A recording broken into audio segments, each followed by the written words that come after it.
اما بعد فاعوذ باللہ من الشیطان الرجیم بسم اللہ الرحمن الرحیم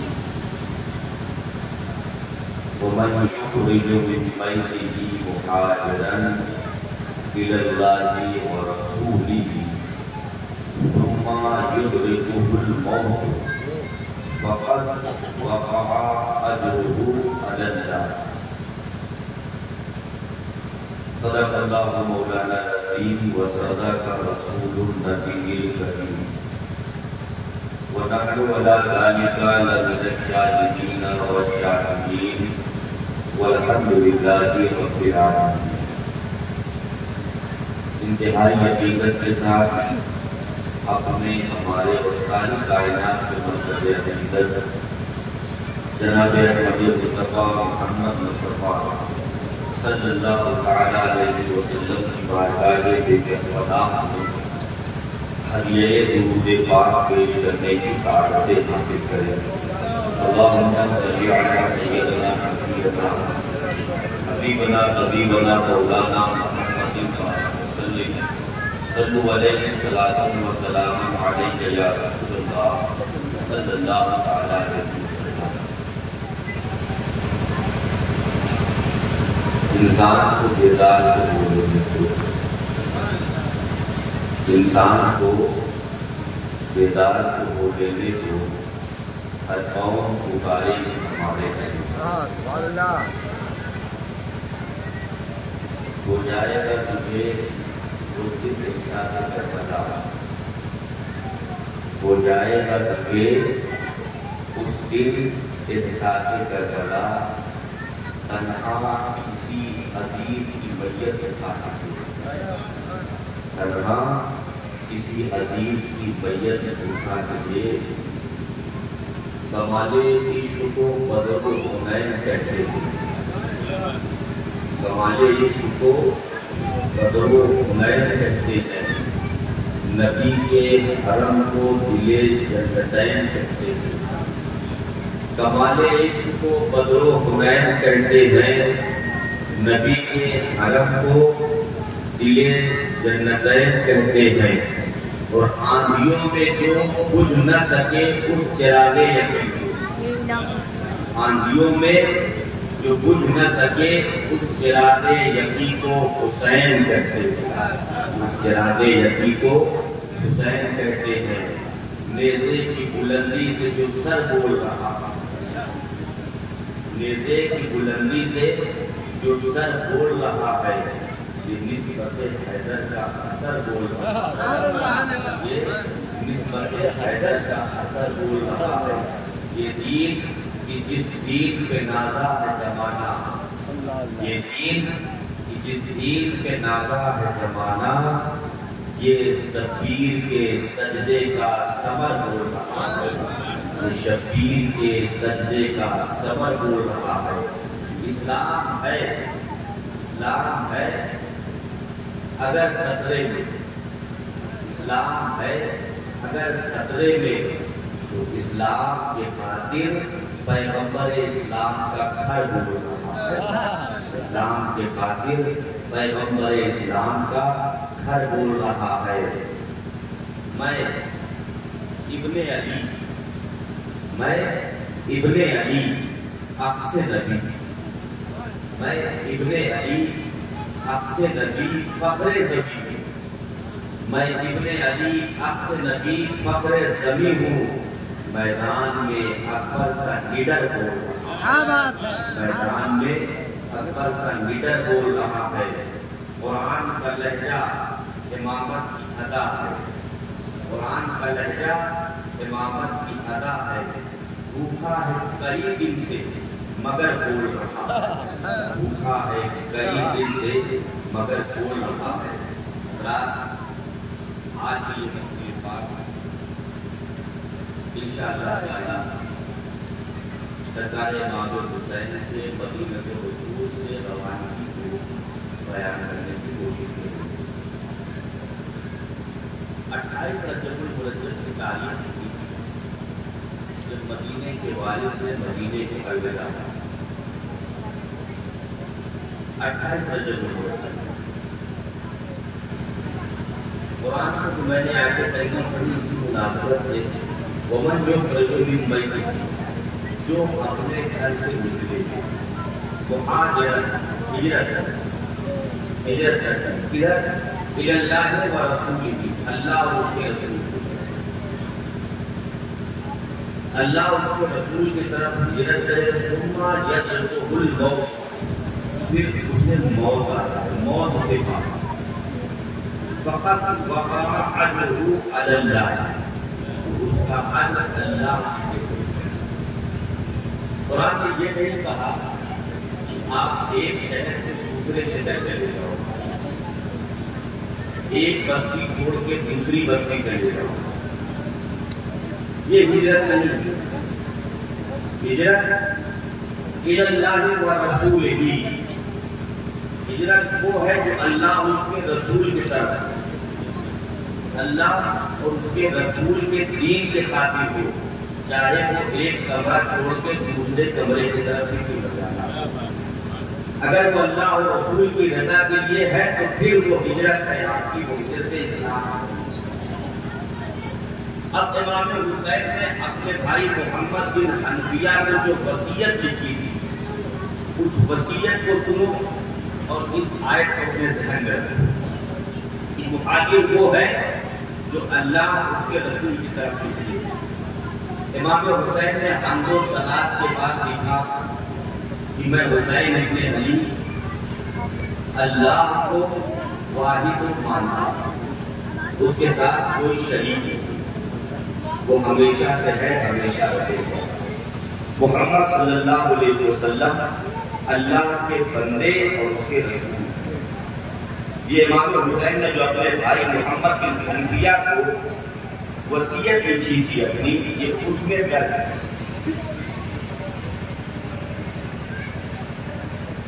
محمد صلی اللہ علیہ وسلم اللہ کے بندے اور اس کے رسول، میں حسین ابن علی مدینہ جو چھوڑ رہا ہوں، میرے آقا فرماتے ہیں کہ میں مدینہ چھوڑ رہا ہوں، میرا مدینہ چھوڑنا نہ کسی شر کے لیے ہے، نہ کسی پر ظلم کرنے کے لیے ہے، نہ کسی فتح کے لیے ہے، نہ کسی مظلوم پر زیادتی کے لیے ہے، میں مدینہ اس لیے چھوڑ رہا ہوں تاکہ اپنے جد کی امت کی اصلاح کر، اپنے جد کی امت کی اصلاح کر سکوں اور ان تک صحیح ڈھنگ سے دین اسلام کو پہنچا سکوں۔ سبحان اللہ، سبحان اللہ۔ یہ امام حسین کی وصیت ہے جو آپ نے اپنے بھائی محمد بن حنفیہ کو دی۔ حضرت ابن معاویہ کے وصال کے بعد یزید تخت پر بیٹھا اور عربوں کا یہ طریقہ تھا، آج بھی ہماری طریقہ رائج ہے کہ جب خلیفہ کا انتقال ہو جاتا ہے تو اس کی موت کی خبر بعد میں دیتے ہیں، پہلے جو نیا خلیفہ ہے اس کی بیعت دے دیتے ہیں تاکہ لوگ کوئی انکار نہ کر سکے۔ اچھا، بیعت ہوتی کیا ہے؟ ہمارے یہاں جو ہم لوگ بیعت کرتے ہیں کسی پیر کے ہاتھ پر تو اس کے ہاتھ میں ہاتھ دے کر بیعت کی جاتی ہے۔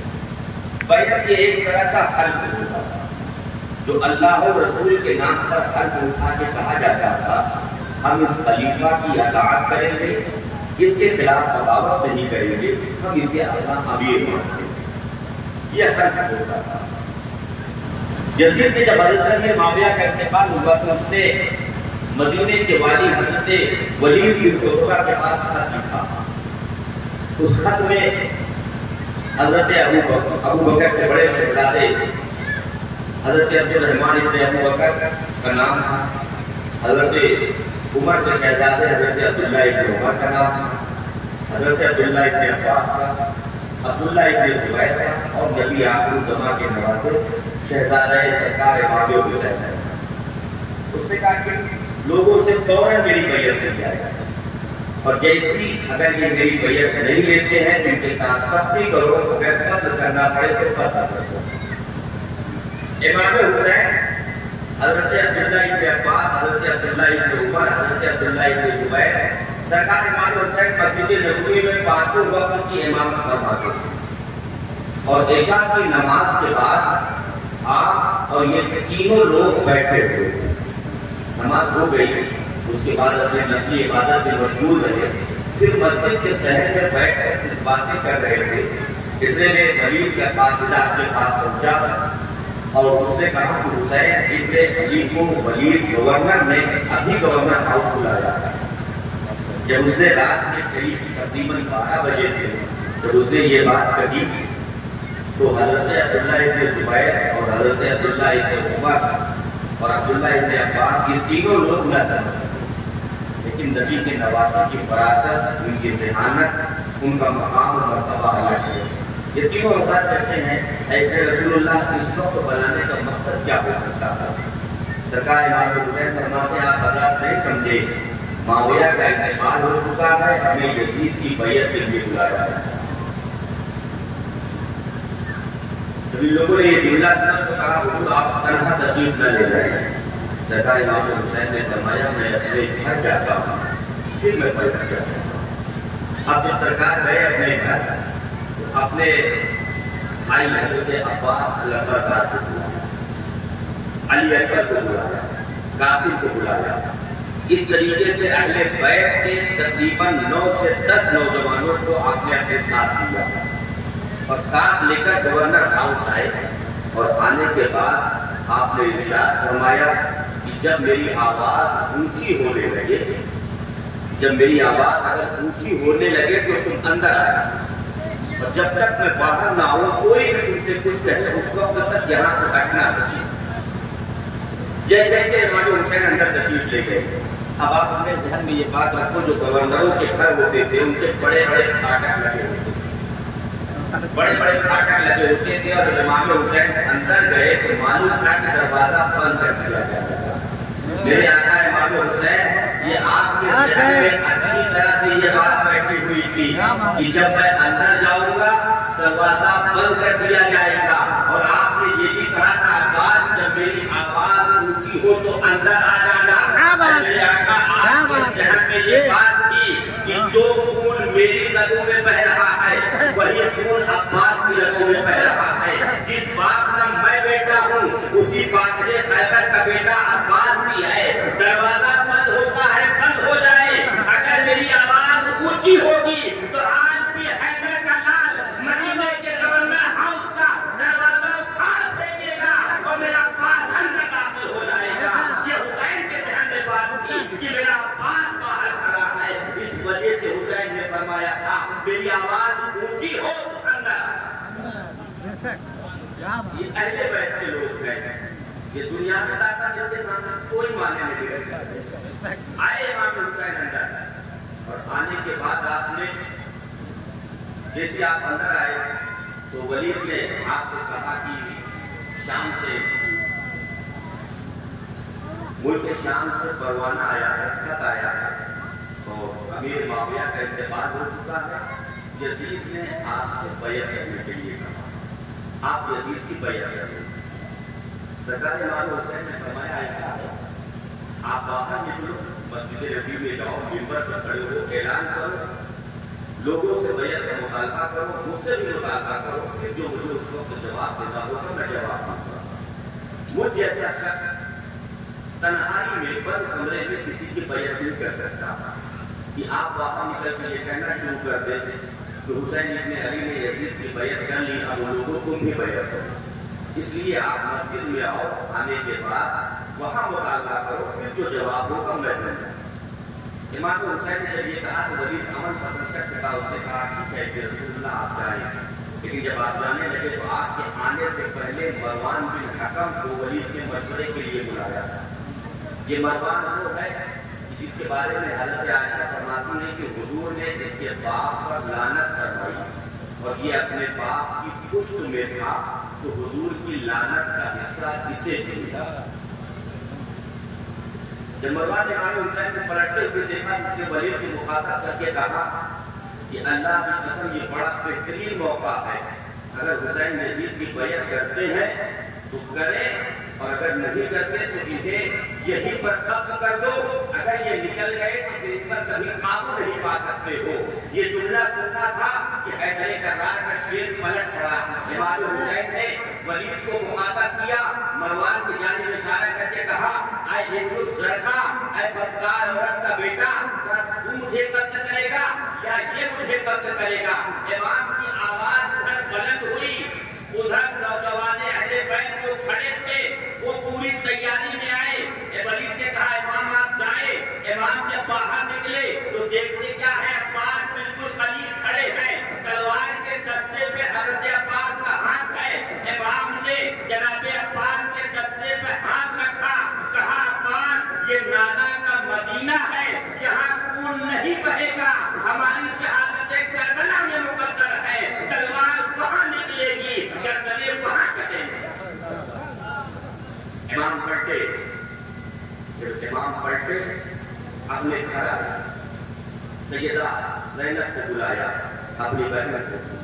وہ سیدہ زینب جو امام حسین کو ایک دن نہ دیکھتے تو چین نہیں۔ وہ سیدہ زینب آئی، امام حسین نے بتایا بہن زینب اب مدینے میں رہنا ممکن نہیں، اب مدینہ چھوڑنا پڑے گا، مدینے سے سفر کرنے کا وقت آ گیا ہے۔ سیدہ زینب نے کہا بھائی معاملہ کیا ہے؟ امام حسین نے جو پوری کہانی بتائی، سیدہ نے کہا ٹھیک ہے ہم تیار تھے، ادھر اہل بیت کا چھوٹا سا قافلہ تیار ہو رہا ہے، ادھر امام حسین نکلے اور روضہ رسول اللہ صلی اللہ علیہ وسلم کی جانب جانے لگے۔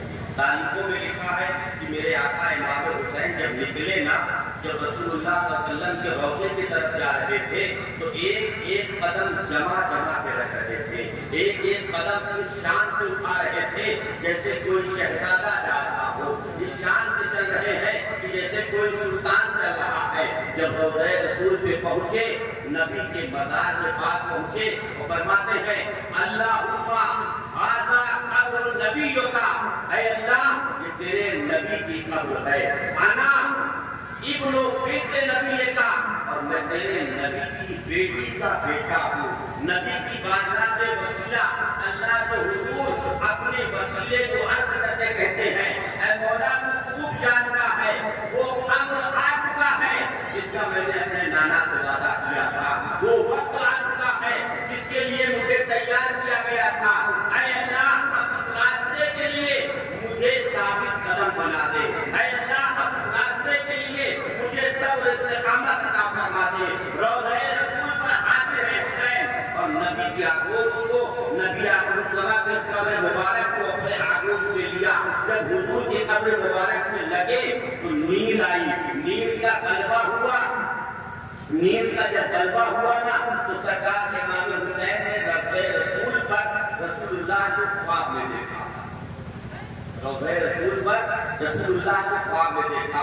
خواب میں کیا دیکھتے ہیں کہ پیغمبر تشریف لائے ہیں، سر حسین نبی کی آغوش میں ہے اور پیغمبر دعا فرما رہے ہیں اللہم آتِ الحسین صبرا و اجرا، اے اللہ میرے حسین کو صبر و اجر عطا فرما، اے اللہ میرے حسین کو صبر دے، استقامت دے اور اس کے بدلے میں اسے اجر عطا فرما۔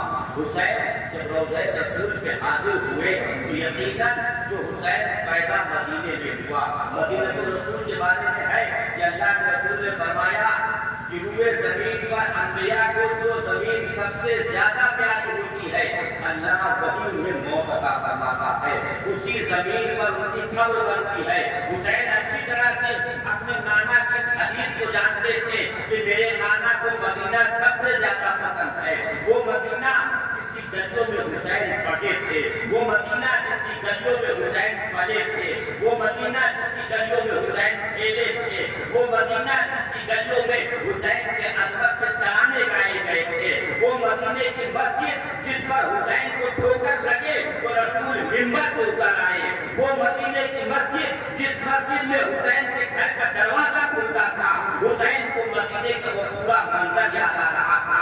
مدینے میں پڑھنا، مدینے میں چلنا، مدینے میں جوانی کی منزلیں طے کرنا، مدینے میں بڑھاپے کی منزلیں طے کرنا، حسین کو ایک ایک منظر یاد آ رہا تھا۔ مدینہ چھوڑنا آسان نہیں ہے میاں، مدینے سے جب جدا ہوتا ہے حاجی صرف چند دنوں کے لیے جاتا ہے، 10 سے 15 دن مدینے میں گزارتا ہے اور جب مدینہ چھوڑتا ہے تو کلیجہ پھوٹ آتا ہے، روضہ رسول سے جدا ہوتا ہے تو آنکھوں سے آنسو جاری ہوتے ہیں، صرف آنکھ کے آنسو نہیں دل بھی رویا کرتا ہے۔ وہ حسین کتنا رویا ہوگا جس کی پرورش نے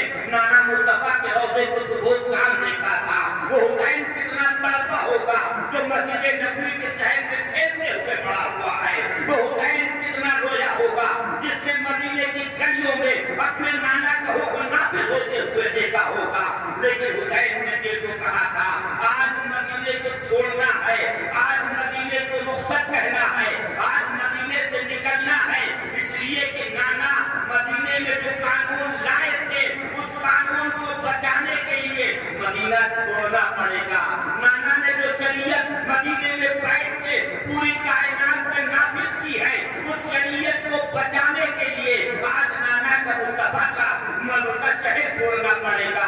نانا جو قرآن لائے ہیں اس قرآن کے احکام کو بچانے کے لیے مدینے میں بیٹھ کر نہیں بچایا جا سکتا ہے, باہر نکلنا پڑے گا. یہی وجہ تھی میرے آقا امام حسین وارث مدینہ ہوتے ہوئے